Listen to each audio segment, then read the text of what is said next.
PR পদ্ধতি হচ্ছে আগামীতে কালোবাজারি, হানাহানি, মারামারি, দুর্নীতিবাজদের জন্য একটা মোক্ষম হাতিয়ার।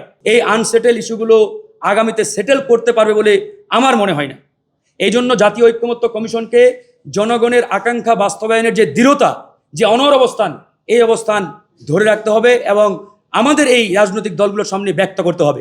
আজকে কমিশনকে আমরা ধন্যবাদ জানিয়েছি যে তারা পুলিশ সংস্কার কমিশনের যে আলোচনা, এটি অতি অল্প সময়ে তারা সিদ্ধান্ত নিতে পেরেছেন শুধুমাত্র তাদের অনড় অবস্থানের কারণে।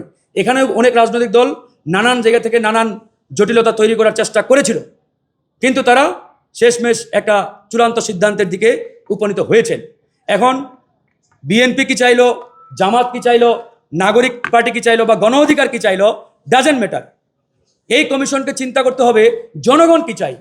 বাংলাদেশের একমাত্র স্মার্ট সিটি বসুন্ধরা এখন আরো নিরাপদ, আধুনিকতায় আরো এক ধাপ এগিয়ে।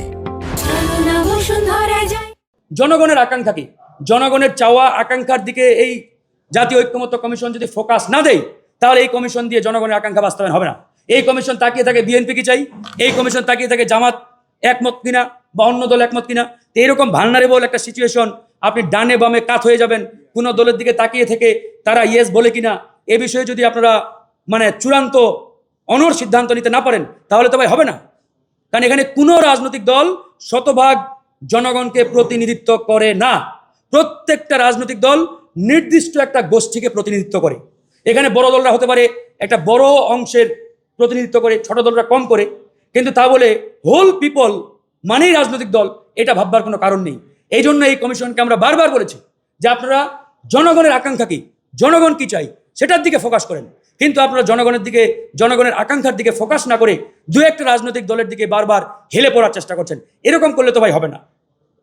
আবার আরেকটা এখানে সমস্যা, ঐক্যমত্য কমিশনের মিটিংয়ে আমরা বারবার দেখি তারা আলাদা করে দু একটা দলকে নিয়ে ভিতরে আলোচনা করেন, বাইপাস করে বাইরে আলোচনা করেন। মানে হচ্ছে এখানে একটা জাতিসংঘের ওই একটা হচ্ছে সিকিউরিটি কাউন্সিল, আর একটা হচ্ছে আপনার জেনারেল অ্যাসেম্বলি।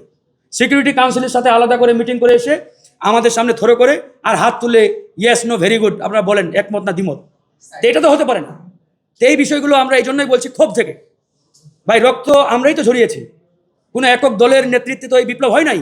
প্রত্যেকটি রাজনৈতিক দল, ছাত্র, জনতা সকলের সম্মিলিত প্রচেষ্টা, লড়াইয়ের মাধ্যমে এই বিপ্লব হয়েছে। তো এখন একটা দল বা দুটা দলের দিকে তাকিয়ে থাকবেন, আর যদি আপনারা এইভাবেই সিদ্ধান্তহীনতায় ভোগেন, দিনের পর দিন আলোচনা লেন্দি করেন, এটা তো জনগণের অর্থ অপচয় আর সময় অপচয়। এখানে রাজনৈতিক দল যারা আছে এরা কি দিনের পর দিন এই আলোচনা কন্টিনিউ করবে? এটা তো হতে পারে না। এই জন্য আমরা বলেছি এই কমিশনকে অনড় হতে হবে, শক্ত হতে হবে এবং জনগণ কি চাই সেটার দিকে ফোকাস করতে হবে। আর পিআর নিয়ে আমাদের ইসলামী আন্দোলনের আমাদের প্রেসিডিয়াম সদস্য আকন্দ ভাই বলেছেন, আমরা পিআর নিয়ে একবারেই একমত। পিআর পদ্ধতি হচ্ছে আগামীতে কালোবাজারি, হানাহানি, মারামারি, দুর্নীতিবাজদের জন্য একটা মোক্ষম হাতিয়ার। এটা ফ্রি অ্যান্ড ফেয়ার ইলেকশনের জন্য আমরা সংখ্যানুপাতিক নির্বাচন পদ্ধতি আবারও চাই, পুনরায় চাই। ভবিষ্যতেও আমরা এই সিদ্ধান্তে আমাদের দলীয় অবস্থান আমরা অনড় রাখবো, ব্যক্ত করবো। আল্লাহ হাফিজ।